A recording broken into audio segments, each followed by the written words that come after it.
Hello my lovelies. In today's video I am going to be sharing with you some of the things that I have been making this spring. Now I say some of the things, these are all the things I've sewn for myself, but I've also sewn quite a few things for Tara Dayton Atelier, the dressmaking sewing resources business, some of which I've shared here and some is very excitingly on its way. And then also, because life seems to be happening again, which is lovely, I've been getting on with commissions that were left over from before the pandemonium happened. Also new commissions that have come along because I sew for a living. I'm very, very fortunate. But, you know, really I'd like to sew selfishly all the time. So these are my selfish makes that I've made through what we can loosely call spring. Let me start with what I am wearing. This is the Patterns by Gertie. I'll insert the picture. And I have made the version with the full skirt. Really, really loved this pattern. It's really simple, really quick make. I changed the straps to these like ties, so I just extended however long I get. I think I did them about 50 centimetres. So that I could tie them, and then I didn't have to deal with if the straps were just falling off, and it just gave it a little extra zhuzh. And I intend to wear this in the summer as a summer dress, but also over things. So I've got this over a vintage Austrian, I think, do you pronounce it Trachten blouse? Which you would wear with dirndls. So my kind of theme for this was a dirndl-esque without it being a traditional dirndl. And I really love this dress. The fabric is a cotton poplin from Minerva, and they have it in a white colourway as well. It's really, really lovely. I think I might have to get more. I originally bought this to make a quilted circle skirt, which I would have mentioned in a video last year sometime. But I really wanted to try this dress out, and I'm also going to try out the pencil skirt version, the wiggle version, after the success of my wiggle dress last week. So I think most people, especially people who are really into vintage sewing, will have made this pattern. I really, really like it. But even if you're not so into vintagey patterns, this is still a bit of a winner. And I would like to do a hack actually where I put a circle skirt onto this bodice just to give a slightly different look, and maybe do it in a linen, or, you know, ginghams would be good, wouldn't they? I mean, you could almost do it in anything. And then in winter wear it with, you know, roll necks and with like knits and things underneath it, and, you know, a cardigan. And it's a real winner all year round, I say, so top marks for this one. And then I made this lovely dress with ruffles and puffles and all sorts. This is from a pattern that I made myself using my own bodice block. It's in the video A Vampire's Wife dress, and I'll add the card here. This is a cotton poplin version. That version had long bishop sleeves, which was really lovely and was in more a rayon, whereas this one is a another cotton poplin that I got from Jacob's Haberdashery, who have a lovely selection of cottons actually. I think it's very liberty-ish.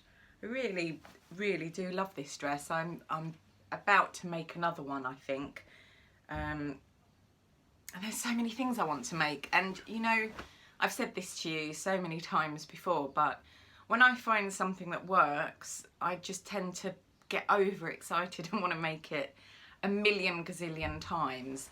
But my time is quite limited because, you know, my sewing for myself is my hobby. So basically all I do is I sew, think about sewing, do more sewing, dream about sewing. But there are worse lives to live, I think. So this was great, and I love it. Maybe it's more of a kind of a spring dress, I don't know.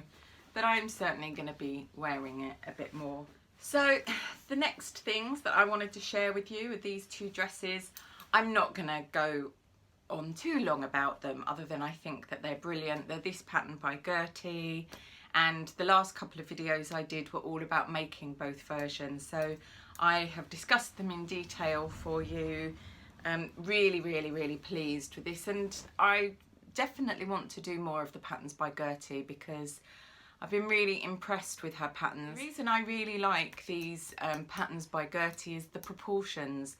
And I think sometimes when we put something on and it doesn't look quite right, or, you know, we sort of something, you know, when we look in the mirror, if we're kind of trying to be objective about it, the dimensions and the proportions of patterns are sometimes not great, whereas these ones seem to work for me. So, and I think in general those kind of more vintagey shape garments do seem to work for my shape. So I'm excited to try some more. So if you have some recommendations for patterns by Gertie, the ones she did for Butterick, then do let me know in the comments because I'm eager to try some more.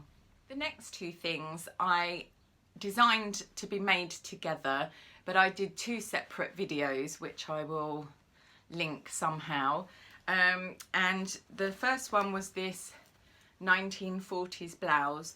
So I took the pattern from the Simplicity, this one, and I adapted it. So I removed the back pleat and I did these high puff sleeves in, and I showed you how to draft the high puff sleeves from just any sleeve block really.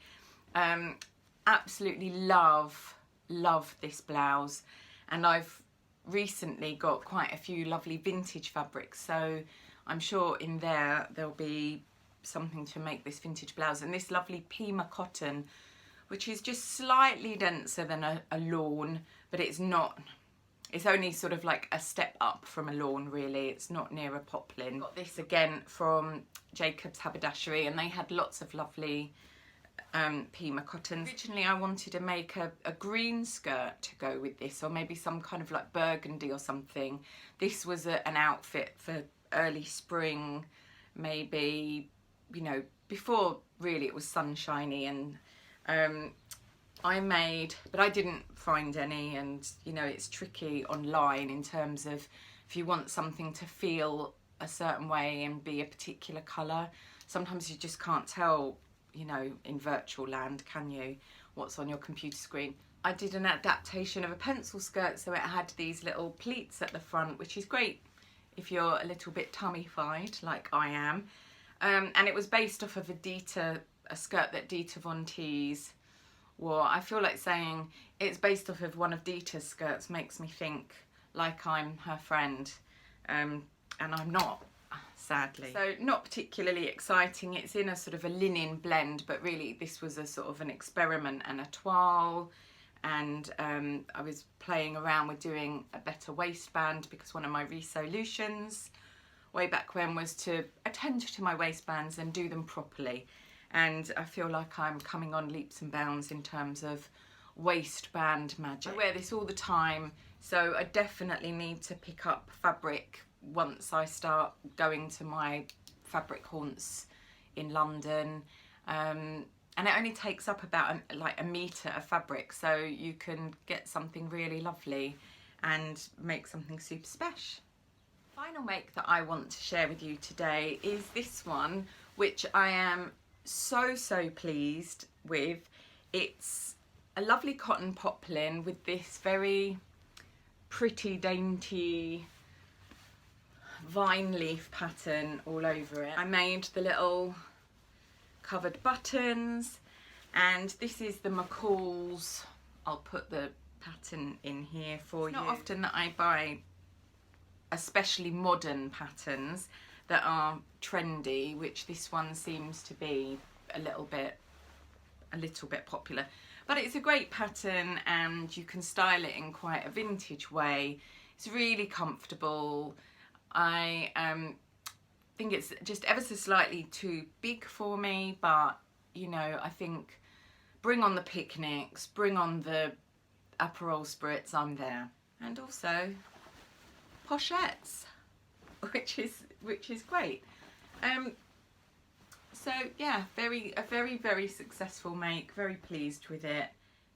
Thank you so much for watching today. I hope you like some of my makes and maybe you've made them yourself or you feel inspired to make something. Do let me know, because I do love getting all your feedback. It really does.